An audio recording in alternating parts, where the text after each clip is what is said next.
Assalamualaikum warahmatullahi wabarakatuh. Para sahabat Lingkar Perempuan, kita berjumpa lagi dalam channel Lingkar Perempuan yang membahas kajian tentang perempuan, kisah dan kiprah perempuan dari perempuan dan untuk perempuan. Tema kali ini membahas tentang perempuan inspiratif dalam pendidikan. Tema ini diambil dengan harapan dapat menjadi motivasi untuk para perempuan khususnya. Amin ya rabbal alamin. Perempuan inspiratif dalam pendidikan. Bagi perempuan, ilmu sangat penting, baik bagi dirinya maupun anak-anaknya. Sebab dengan bekal ilmu, perempuan diharapkan akan bisa melayani suami dan mendidik anak-anaknya dengan lebih baik. Banyak tokoh yang membuktikan bahwa perempuan bisa memiliki peran besar bagi kehidupan dirinya, kaumnya, lingkungannya, bahkan bagi bangsa, negara, dan juga agamanya. Hal inilah yang diperjuangkan oleh para tokoh pendidikan perempuan di masa lalu. Perempuan harus memperoleh pendidikan karena dapat meningkatkan dan mengembangkan potensinya, serta mengubah konstruksi sosial yang membatasi perempuan untuk maju. Dari berbagai sumber, berikut kami bahas beberapa tokoh inspiratif di antaranya. 1. Aisyah binti Abu Bakar. Aisyah yang merupakan istri Rasulullah terkenal sangat cerdas dan mempunyai peran penting dalam penyebaran Islam. Tokoh perempuan paling inspiratif di dunia pendidikan Islam dan kemajuan pendidikan perempuan saat itu. Sebagai orang terdekat Rasulullah, ia banyak meriwayatkan hadis. Setelah Nabi wafat, Aisyah menjadi rujukan banyak komunitas muslim. Profesor kajian Islam di Carthage College, Amerika Serikat, Fatih Hafsi, dalam bukunya berjudul Aisyah Mother of the Faithful, The Prototype of Muslim Women Ulama, menggambarkan Aisyah sebagai istri Nabi yang bisa berperan dalam 3 dimensi pekerjaan, di ranah domestik, ranah ilmu pengetahuan, dan jembatan penyampai ajaran Islam yang kritis, serta bersumber langsung dari Nabi Muhammad. Aisyah merupakan orang yang paling dipercaya Nabi, berwawasan luas, berotak brilian, kritis, dan punya rasa ingin tahu yang tinggi. Setelah Nabi wafat, Aisyah menjadi orang yang dipercaya memimpin komunitas muslim di Jazirah Arab. Dari Aisyah pula banyak tercetak intelektual yang berpengaruh dalam Islam. Aisyah dijadikan tempat orang-orang belajar tentang ilmu agama dan ilmu pengetahuan lain seperti ilmu sosial, politik, dan sains. Aisyah dikenal sebagai orang pertama yang membuka sekolah di rumahnya saat itu. Baik perempuan maupun laki-laki bisa bergabung, tidak peduli latar belakang mereka. Aisyah juga menyediakan beasiswa bagi mereka yang mau belajar bersungguh-sungguh. Bahkan tokoh-tokoh besar dalam Islam banyak yang belajar terlebih dahulu dari Aisyah. Laila Ahmed dalam bukunya Women and Gender in Islam, Historical Roots of Modern Debate mengatakan bahwa dari segi politik, Aisyah juga dijadikan pemimpin dan disegani komunitas muslim. Saat ada perseteruan terhadap sesuatu atau keputusan besar, Aisyah sering dilibatkan dan diminta pendapat. Aisyah memberi solusi sebagaimana pesan-pesan Rasulullah kepadanya. Aisyah sering menyerukan agar perempuan tidak berperan di rumah saja, tetapi juga berperan aktif dalam segala aspek kehidupan. Ia merupakan contoh nyata perempuan dalam sejarah Islam awal yang bisa menggabungkan agama secara spiritual, aktivisme, pendidikan, dan kepemimpinan. 2. Fatimah Al-Fihri. Pada abad 8 Masehi, nama Fatimah Al-Fihri dikenal sebagai pendiri institusi pendidikan muslim terbesar di Jazirah Arab dan Afrika Utara. Fatimah dan keluarganya merupakan imigran pindah ke Fez, Maroko, Tunisia. Ayahnya adalah pebisnis handal yang sukses, sehingga Fatimah hidup berkecukupan dengan kekayaan berlimpah. Dengan kekayaan ayahnya, Fatimah dan Maryam adiknya membangun masjid yang diberi nama Al-Qurawiyin di Maroko. Fatimah berpikir masjidnya menjadi tempat bernaung dan pusat pendidikan bagi mereka yang ingin memperdalam ilmu agama serta ilmu pengetahuan lain.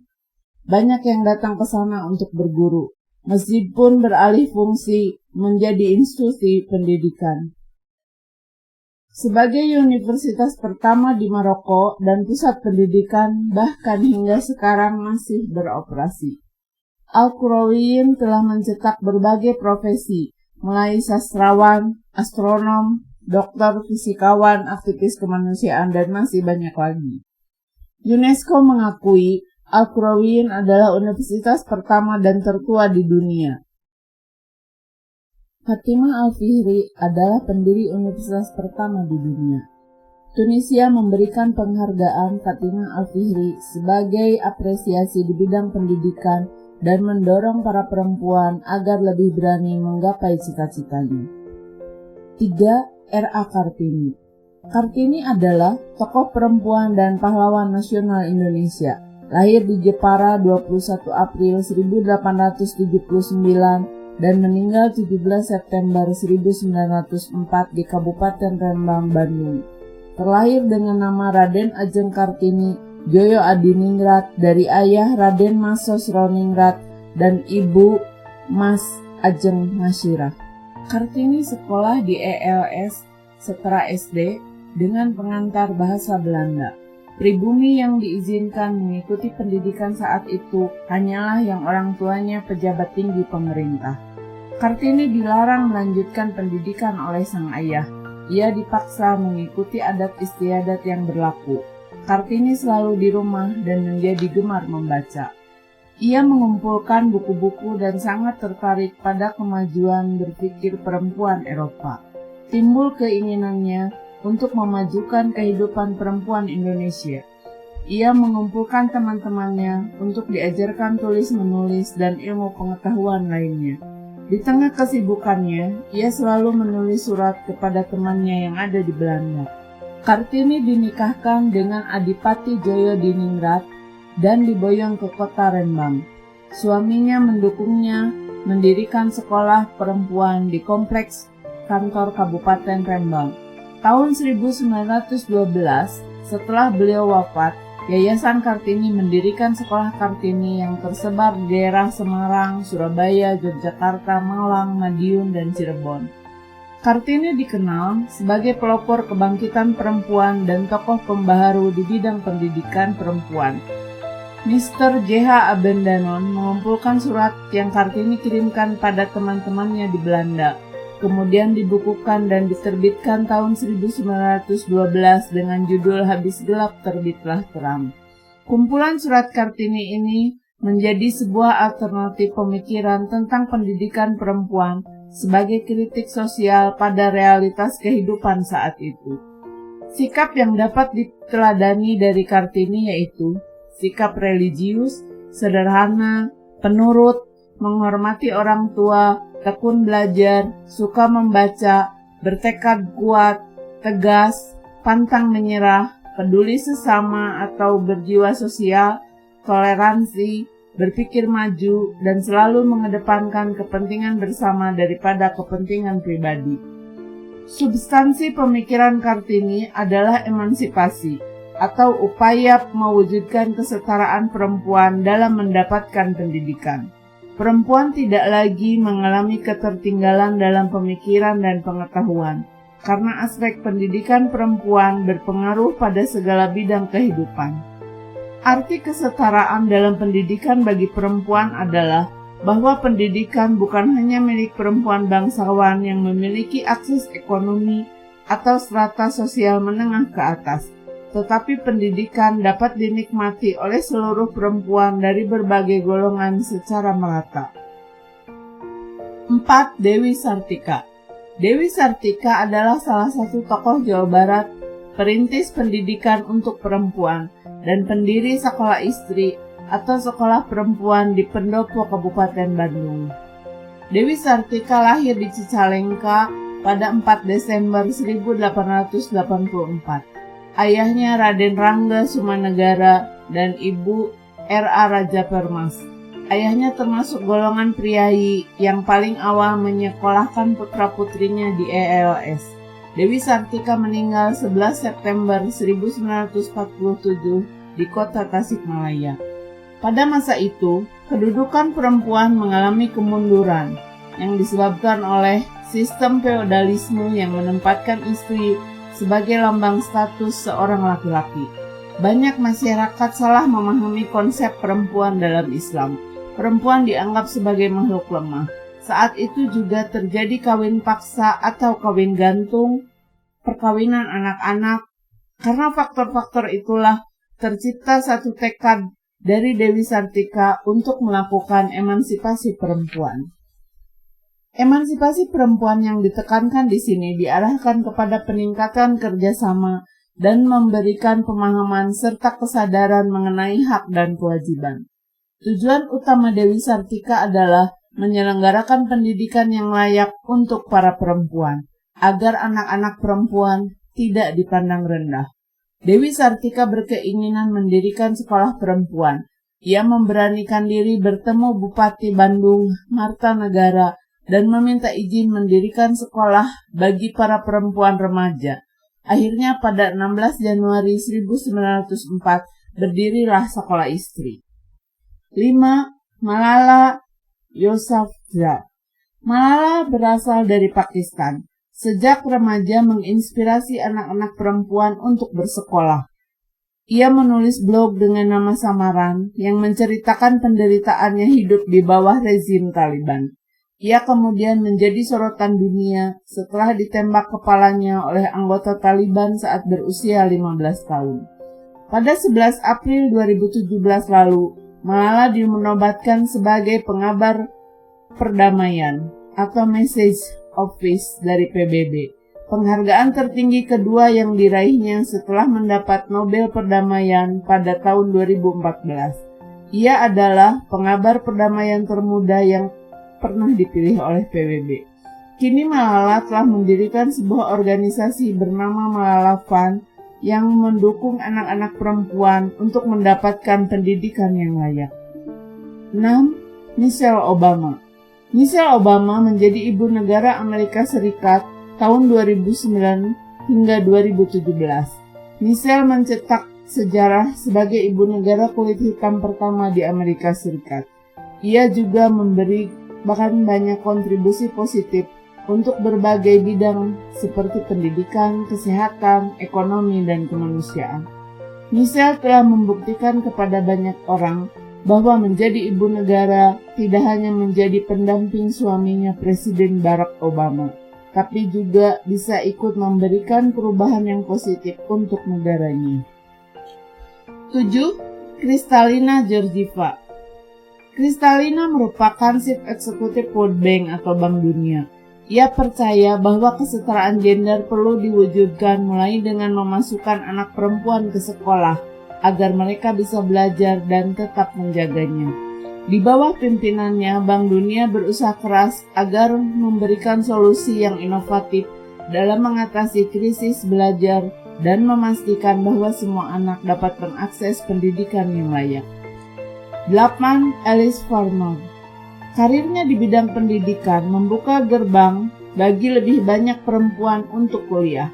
Alice merupakan co-founder sekaligus pelayan di American Society of University, (WOMU), sebuah organisasi non-profit yang memperjuangkan hak-hak perempuan.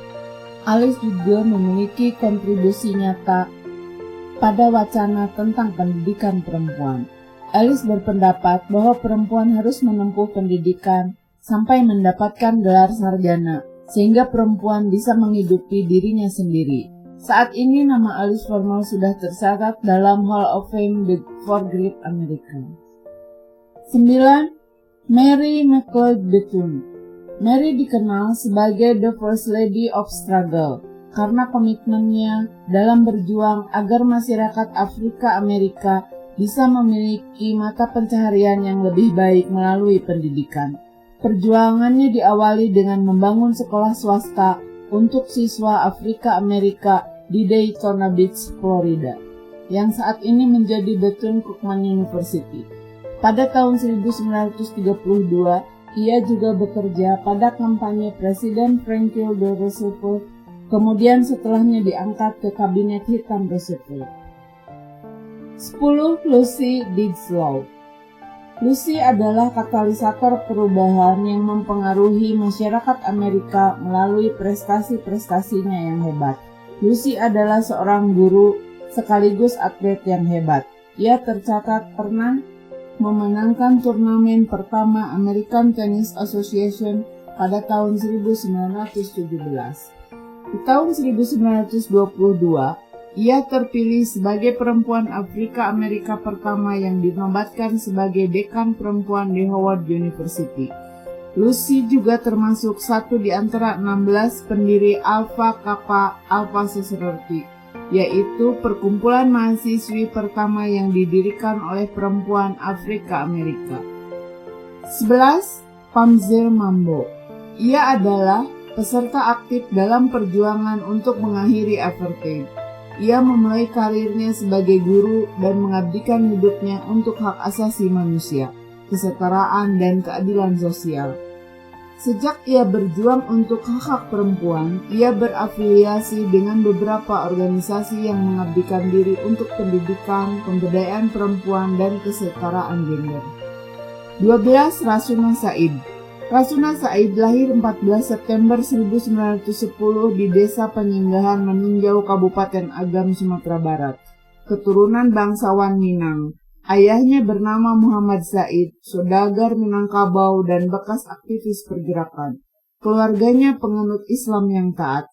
Setelah menamatkan pendidikan dasar, Rasuna Said dikirim ke pesantren Ar-Rasyidiyah. Saat itu ia merupakan satu-satunya santri perempuan. Ia dikenal sebagai sosok yang cerdas dan pemberani. Rasuna Said aktif di Serikat Rakyat. Ia bergabung dengan Sumatera Tawalib dan mendirikan Persatuan Muslimin Indonesia atau PERMI di Bukit Tinggi pada tahun 1930. Ia ikut mengajar di sekolah yang didirikan PERMI dan kemudian mendirikan sekolah Tawalib di Padang. Pemimpin kursus putri dan normal kursus di Bukit Tinggi. Rasuna Said dikenal sangat mahir berpidato, mengecam pemerintahan Belanda. Ia tercatat sebagai perempuan pertama yang terkena hukum Spikdelic, yaitu hukum kolonial Belanda yang mengatakan bahwa siapapun dapat dihukum karena berbicara menentang Belanda. Pada masa pendudukan Jepang, Rasuna Said ikut serta sebagai pendiri organisasi pemuda Nippon Raya di Padang. Setelah kemerdekaan, Rasuna Said aktif di Badan Penerangan Pemuda Indonesia dan Komite Nasional Indonesia. Rasuna Said dalam Dewan Perwakilan Sumatera mewakili daerah Sumatera Barat. Ia diangkat sebagai anggota DPR RIS, kemudian menjadi anggota Dewan Pertimbangan Agung. Setelah dekret Presiden 5 Juli 1959 sampai akhir hayatnya. Rasuna Said meninggal di Jakarta karena kanker darah pada 2 November 1965 dan dimakamkan di TMP Kalibata pada 13 November 1974. Berdasarkan surat keputusan Presiden RI nomor 084 TK tahun 1974, ia diangkat sebagai pahlawan nasional atas jasa-jasanya dalam perjuangan kemerdekaan. 13. Rohana Kudus. Rohana Kudus lahir pada 20 Desember 1884 di Agam, Sumatera Barat. Ia adalah seorang wartawan yang peduli dengan pendidikan perempuan. Ia mendirikan Sekolah Kerajinan Amal Setia atau KAS di Kota Gadang pada 1911. Sekolah keterampilan khusus mengajarkan perempuan baca tulis, mengelola keuangan, pendidikan agama, budi pekerti, dan bahasa Belanda.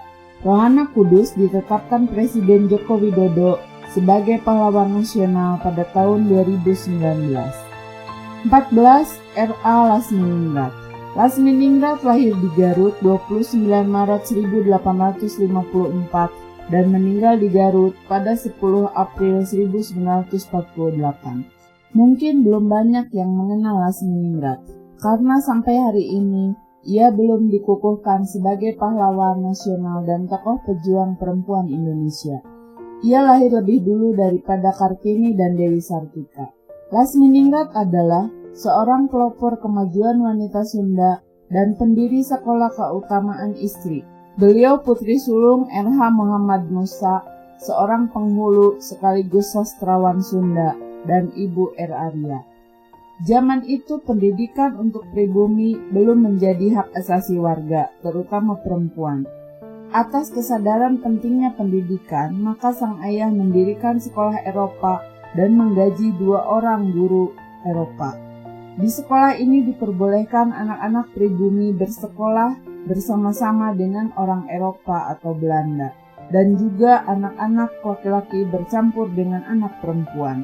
Materi pembelajaran di sekolah ini adalah membaca, menulis, bahasa Belanda, dan tentang kebudayaan darat. Dari pengalaman pendidikan yang diperolehnya, Lasminingrat mempunyai cita-cita untuk memajukan peranan dan kesetaraan derajat perempuan. Dengan kefasihannya berbahasa Belanda, Lasminingrat menyadur cerita-cerita dari negeri dongeng karangan Grimm dan cerita lainnya ke dalam bahasa Sunda dengan bahasa yang mudah dimengerti. Tahun 1879, Lasminingrat mendidik anak-anak melalui buku bacaan berbahasa Sunda, pendidikan moral agama, ilmu alam, psikologi, dan sosiologi. Dia sisipkan dalam cerita yang disadur dari bahasa asing yang disesuaikan dengan kultur Sunda dan bahasa yang mudah dimengerti. Lasminingrat bersuamikan Raden Adipati Arya Wiratanudatar, 7 Bupati Garut, tahun 1907. Ia mendirikan sekolah keutamaan istri di lingkungan Pendopo Garut. Sekolah ini awalnya terbatas hanya untuk perempuan dari lingkungan priai atau bangsawan lokal, dengan materi baca, tulis, dan pemberdayaan perempuan. Selain itu, Lasminingrat rajin membuat tulisan dan karyanya yang terkenal Wanasari Jilid 1 dan 2. Tahun 1911, sekolah tersebut pindah ke Jalan Ranggalawe dan terus berkembang dan kelas dibangun di sebelah Pendopo Garut. Tahun 1912, ia mendirikan kembali sekolah keutamaan istri untuk kaum perempuan, di mana bangunannya sekarang menjadi SMA Negeri 11 Garut.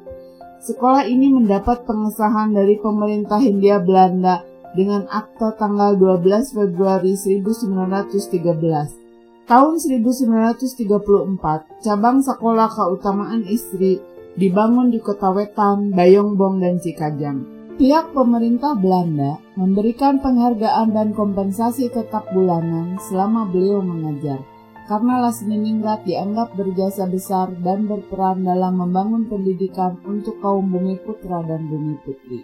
Tahun 1913, setelah pergantian nama Kabupaten Limbangan menjadi Kabupaten Garut, dan 2 tahun kemudian terjadi penggantian bupati, Lasminingrat pindah dari pendopo ke sebuah rumah besar di Jalan Siliwangi yang sekarang menjadi Toserba, Jogja, Garut.